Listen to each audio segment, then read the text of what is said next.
If you were to ask fans of military history, and certainly British military history, to name a favourite movie, many will nominate the 1964 film Zulu.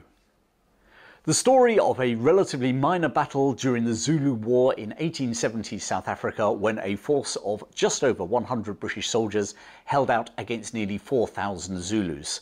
11 Victoria Crosses, Britain's highest award for military valour, were awarded to the defenders who held the mission station at Rorke's Drift throughout the night of the 22nd, 23rd of January 1879. Let me put my cards on the table. I saw Zulu at a drive-in when I was just a kid in South Africa, and from the very moment that Zulu warrior strides into the destroyed British camp at Isandlwana and holds up a rifle to the Zulu army on the hillside, I was spellbound. It was probably the film that aroused my interest in military history, and if you've watched my other videos on my YouTube channel, you will know that the Zulu War of 1879 still fascinates me. And those videos have led to many viewers and subscribers getting in touch with questions about how close the film was to the reality. I also get the same questions about Zulu Dawn as well. So I've put this video together to answer some of the most popular and most frequently asked questions. As I said, the film opens with the Zulus making their way through the defeated British camp at Isandlwana and then shifts to the Zulu capital at Ulundi. Here, King Ceshwayo is overseeing a marriage ceremony with some highly impressive Zulu dancing. It's one of many great pieces of cinematography in this epic film. At the ceremony is Reverend Otto Witt and his daughter. Witt is played by British actor Jack Hawkins, and he explains some of the Zulu culture to his daughter and declares them a great people. The very English Hawkins shows empathy for the Zulus, and as the film progresses, he also shows himself to be a pacifist pain in the butt as far as the British defenders at Rorke's Drift are concerned, who ultimately gets drunk and is sent off from Rorke's Drift in his carriage. But what was the reality? Well, let's start with the good news. The battle was indeed fought at the mission station at Rorke's Drift, and Otto Witt was the missionary there. It was his mission station. It was originally built as a trading station by an Irishman, James Rorke, to trade with the Zulus. And in the late 1870s, a Swedish missionary society had purchased it from him, and Witt and his family had moved in. Although Witt's mission to convert the Zulus to Christianity was painfully slow, and we'll find out why a little later in this video. Jack Hawkins, at the time of filming Zulu, was in his early 50s, whereas the real Otto Witt was just 30 at the time of the Zulu War. And consequently, whilst Witt did have a daughter, she wasn't a beautiful adult, she was just 7 years old. And the daughter and the mother were nowhere near the mission station, let alone the Zulu capital, on January the 22nd, 1879. With rising tensions towards the end of the previous year, and the British actually taking over his mission station to act as a hospital and a supply base for their invasion of Zululand, Witt had rather prudently sent his family to safety over 20 miles away. At that Zulu dancing scene, Witt is full of praise for the Zulus, and when he hears the news of the British defeat at Isandlwana, or the Zulu victory at Isandlwana, he utters, "Whilst we've been talking peace, a war has broken out." Well, first off, in reality, Witt knew that a war had broken out. He had watched the British forces under Lord Chelmsford leave his requisitioned mission station and cross the border into Zululand 10 days previously in an invasion.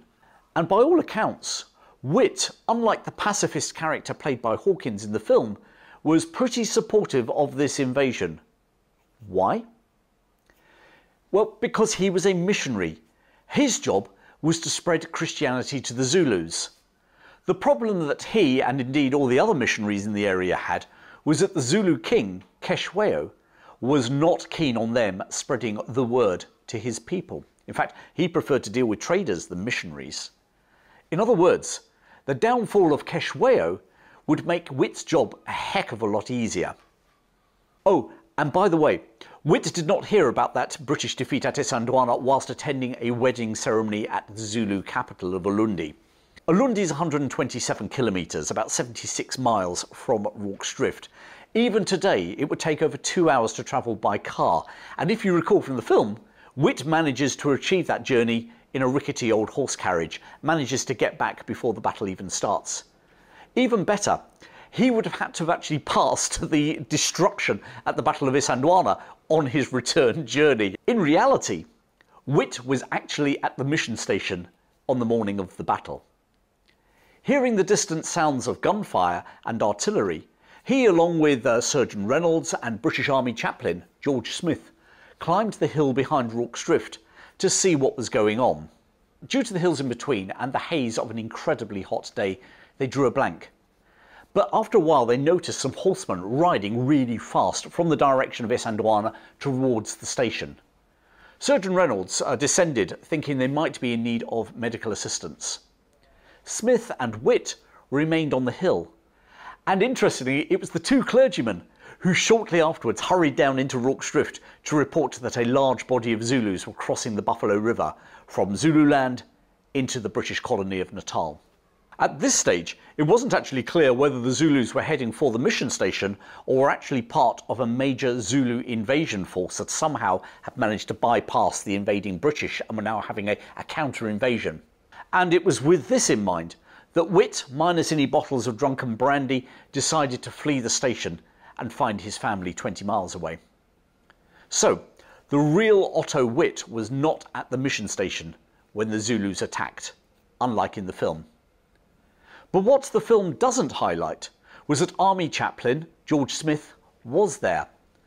This giant of a man certainly didn't offer any pacifist comments during the battle. Instead, he stayed for the whole of battle, urging the men to shoot straight, telling them off for blaspheming, and using his strength to lug huge boxes of ammunition around the mission station to the British troops, earning him the nickname Ammunition Smith. In many ways, it's a shame that he didn't feature in the film. But maybe a big bloke with a huge beard was just too similar and too much of a rival for the character of Colour Sergeant Bourne, played in the film by Nigel Green. You can learn a little bit more about Ammunition Smith and the battle itself in my video on the Battle of Rorke's Drift. I'll post a link at the end of this video and also in the description below.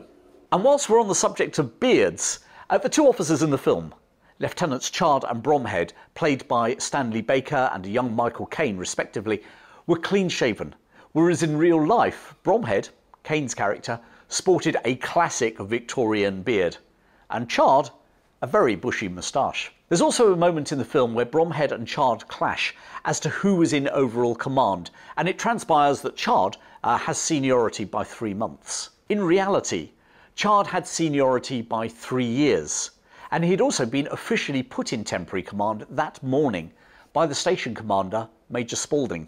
Spalding, who obviously doesn't feature in the film, had actually ridden off, and this is true in real life, had ridden off to hurry up a relief column that was on its way to take over Rorke's Drift, because he, rather like the rest of the garrison, wanted to join Lord Chelmsford's column ASAP and see some action. And while we're on the subject of Bromhead, who was played by Caine, you know, in the film he's this young and slightly arrogant officer. The real Bromhead was in his 30s and was considered by many to be an officer going nowhere fast. He came from a military family, but he had now spent 10 years in the army and was still just a lieutenant. As another officer in the war said, Bromhead is a capital fellow at everything except soldiering. He was already deaf in one ear, and many in his company, B Company of the 2nd Battalion, 24th Foot, thought that it was no coincidence that it was their company and his company that had been left behind on guard duty at Rorke's Drift, whilst everyone else went off to war. As we know from the film, the Zulus that the real Otto Witt had seen were indeed crossing for Rorke's Drift, and we know that in the film because Keshwayo himself orders them to attack the mission station because there were British soldiers there. But that's in the film. The reality is a little bit different. The Zulus who attacked Rorke's Drift were effectively on a rogue mission. They were from the reserve of the army who had been victorious at Isandlwana that morning. Made up of older soldiers, many in their 40s, these men were disappointed that they hadn't had their share of glory on the battlefield. They'd got no loot, and they hadn't got any guns from the dead British soldiers. Despite the character Ardendorf in the film saying the Zulu attackers were firing at the defenders with guns captured at Isandlwana, that is just not true. The Zulus did capture lots of guns at Isandlwana, but these particular Zulus who'd been in the reserve hadn't been on the battlefield. The rifles they were armed with were old muskets purchased over the years from traders, like Jim Rorke himself. Somewhat ironic. And now, under Keshwayo's half-brother, they had crossed the Buffalo River from Zululand into British Natal in search of some loot and glory. Indeed, it seems that whilst they were aware the mission station might have lots of material to loot, they were actually somewhat surprised to find British redcoats there, although for men looking for glory that was just an added bonus. Loot and killing redcoats, great story and great stuff to go home to Zululand with. The Zulus who attacked Rorke's Drift were acting specifically against the king's orders. Keshwayo realised that apart from his impis, the best defence was to portray the British as aggressors, which they were. So he specifically ordered his commanders not to invade British Natal. His half-brother decided to ignore that order. Keshwayo also ordered his commanders not to attack entrenched positions. The Zulus had learnt that costly lesson when they'd attacked entrenched Boers at the Battle of Blood River nearly 40 years previously, and it hadn't ended well for the Zulus. Once more, Keshwayo's half-brother decided to ignore that command too, and he launched his men against the entrenched British position at Rorke's Drift mission station. Not that the mission station, come now hospital come supply depot, was originally entrenched. That had only happened in those last few hours before the Zulus had arrived, and was due to a character who in the film gets very little credit. James Langley Dalton. In the film, Dalton is a slightly sort of upper-class Englishman who utters lines like, "Oh, pop that chap," and hands out bags of ammunition. In reality, James Langley Dalton was an acting commissariat supply officer with a long military career. He'd actually retired with the rank of sergeant in 1871 after 22 years' service, mainly in the infantry, including serving in General Wolsey's Red River expedition in Canada. Having emigrated to South Africa when he retired, he re-enlisted just before the Zulu War.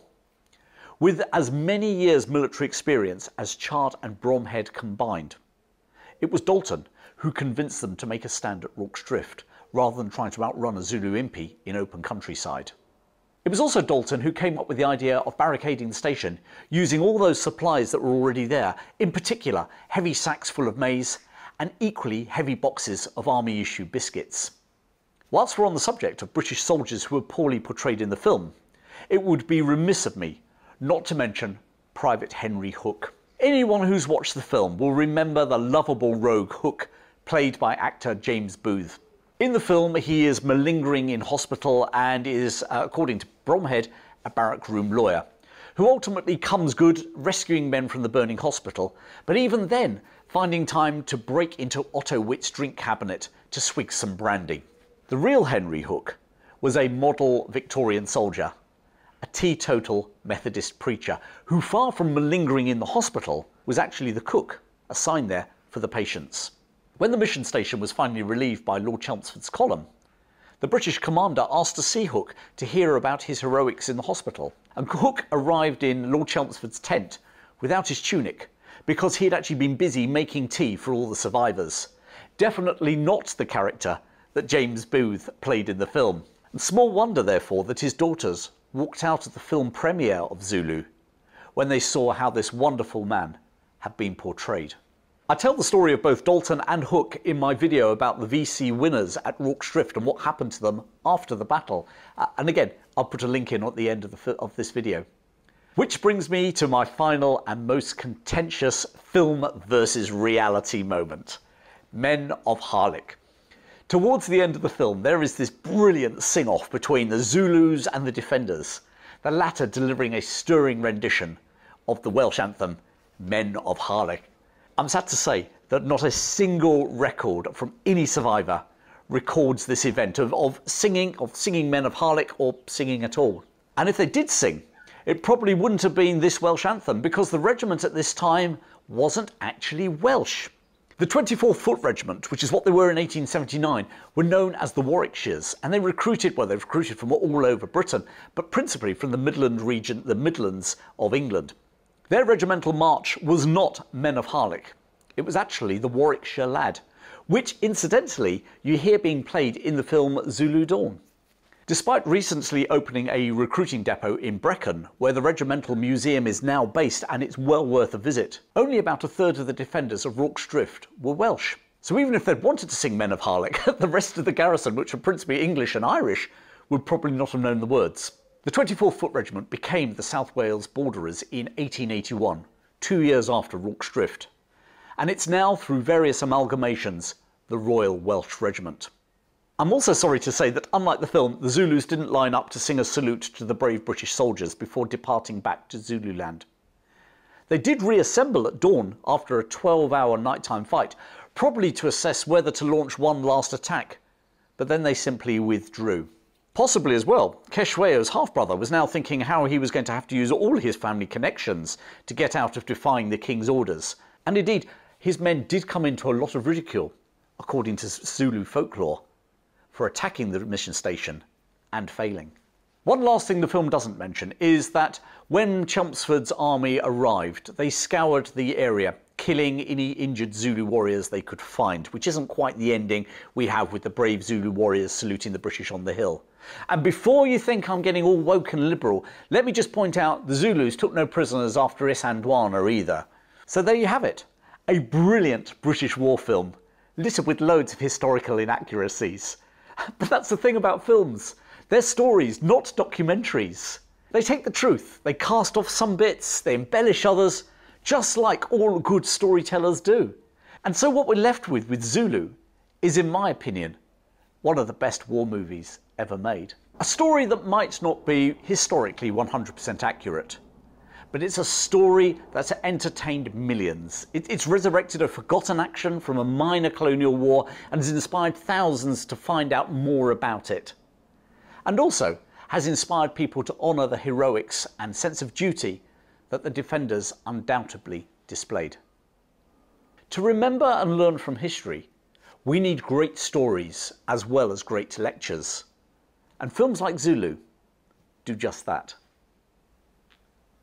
Well, thank you for watching, and I hope you enjoyed it. I'm thinking about doing a video about the British defeat, specifically at Isandlwana, and maybe a short talk as well about Henry Hook VC and maybe Ammunition Smith. What do you think? Post a comment in the comment section below. I've got loads more military history videos coming your way, but in the meantime, keep well, and I'll see you very soon.